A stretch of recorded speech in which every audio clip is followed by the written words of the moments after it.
Hey everyone, I have here the Lego Disney Mini Castle that just came out this year. This thing is pretty straightforward and well done if you ask me. It comes with just one single figure. It's a new variant of Mickey Mouse, which I will show you up close. And check this out. As I look around the different angles, it is not flat around the back. It is not cut off around the back. It's actually even more complete for display from all angles than the big Disney castle.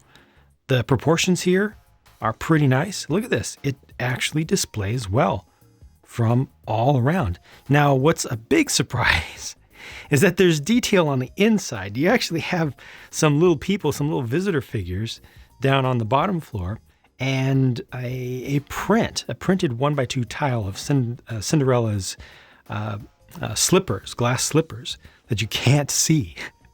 You can't see anymore. You see them when you put the thing together, but after that, that's pretty much it. You can get a little hint from just the right angles. But this just displays really nice from the outside. Again, we'll look at this figure up close later on. Look at this up close, though. This is nicely detailed. It has a lot of little texture. There's another brand new exclusive print with the 5-sided tile with the clock on it. That is a drum lacquered gold piece with the print on top of it. And for gold, let's talk about the gold for a minute, because they've got a combination of the pearl gold colors used throughout this, just the molded pearl gold color, and some metallic drum lacquered gold. So like these dish or disc pieces in between, not at the top, but just in between as little slivers are the drum lacquered parts as well. And then on top of those, they've placed a brand new color for 2021, or a brand new treatment for parts. You can see it here. You can see it here for the 2x2, so the 3x3 dish, 2x2 dish, and then up here for the 1x1 cone. That is an iridescent or opalescent, excuse me, I always go to coral for some reason. Iridescent or opalescent trans dark blue. So it's the same sort of treatment that they did for the trans light blue in the large Frozen castle and in many other things. But in the traditional trans dark blue color that's been around for a lot longer, just now updated, not changed, but added to as a new color, as a new treatment possibility with the metallic flakes built into it. It's very nice. There's not so much detail on the main building behind, the upper levels that you can get into, and I think that they actually let you stay in there as a VIP. There's some program. I'm not a Disney person myself, but there are some programs where you can actually get in there.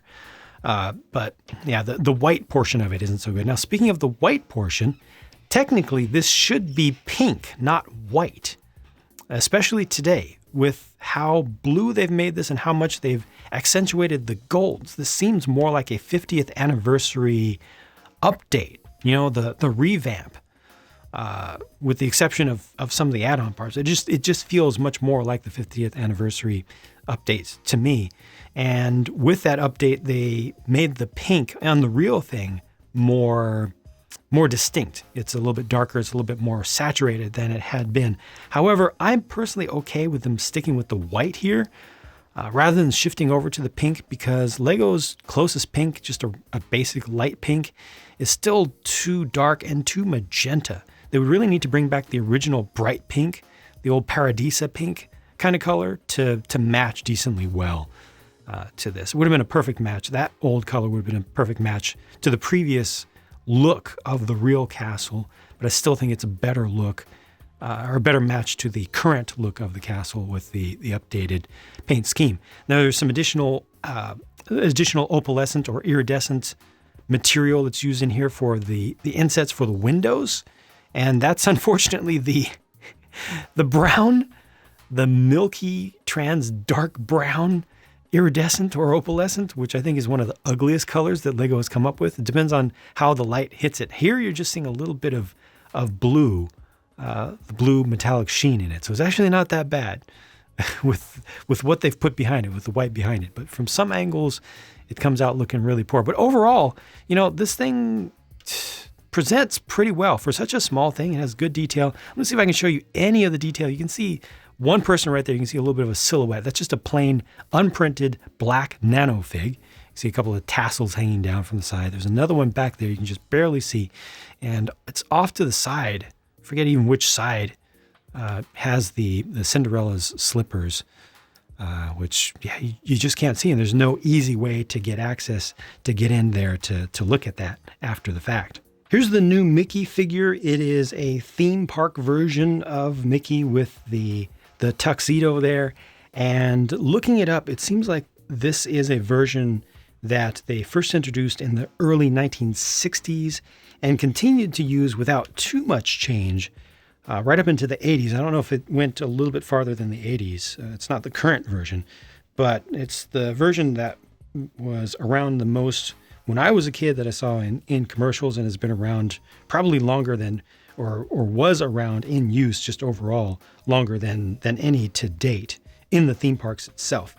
The production here is decent. You can see there's a little bit of gapping for the shoes here at the inner portion of the, well, just where the feet are, where you can see some of the black. And also the white for the torso isn't completely opaque. It's not bad. I've seen worse, to be sure, but it could have been a little bit brighter. I think the eyes are done pretty well. This is a dual molded head that they use for Mickey, which is great, but it doesn't allow them to really change the shape of the face from generation to generation. And Mickey's head and face shape have changed a lot. For this one in particular, they really should have had a taller forehead, so all of the top should have been squished down a little bit. I think the eyes could have been a little bit more rounded. Maybe the snout moved down a bit. They don't have the ability to do that. That is completely understood, understood by me. But I'm just saying, to make it more accurate to what this is specifically intended to represent, that's what would have been needed.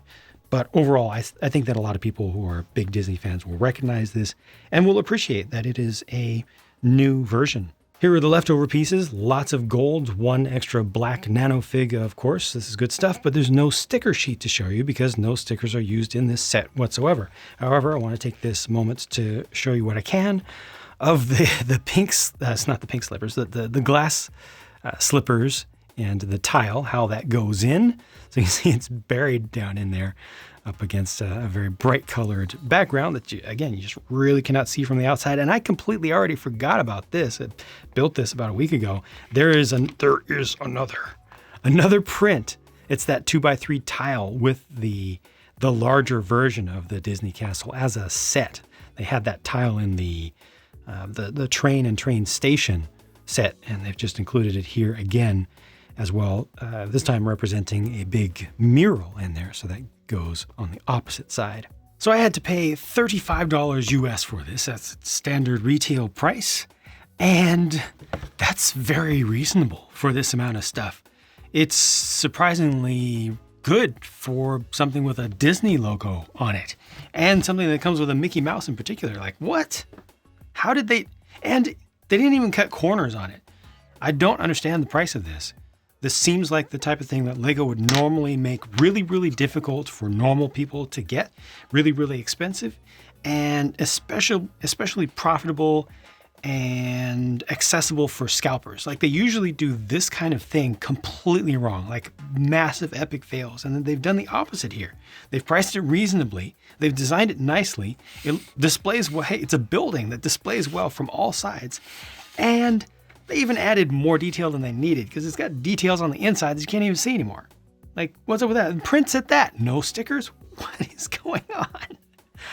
I'm not complaining though. It's really good, even as just a parts pack. It's even reasonable price-wise as a parts pack when you consider it comes with a minifigure as well, with those prints and stuff. I don't know what to say. I really don't understand, but I'm not going to complain. I hope that we'll see more things like this at some point in the future again. So many things are just trending so far in the direction of being overpriced and oversized too. And this is not oversized. This is a reasonable thing that has seriousness about it. It has whimsy about it. It has that Lego charm without being ridiculous, without not only costing a whole lot, but taking up a tremendous amount of space. That's one of the big things that is an issue for many of the items that Lego is coming out with, specifically for adult collectors, as they try to go after that adults welcome thing, the 18 plus market, as they like to call it. So many of the products have been just big, but this is not. This is so much more reasonable to have and to hold, to own, to display, to enjoy. So it all works out. Everything about this works out. It has some little tiny minor quirks about it, imperfections, at worst. So very happy with this. Looking forward to more. Let me know what you think. Comment section is all for you, and I'll talk to you again soon.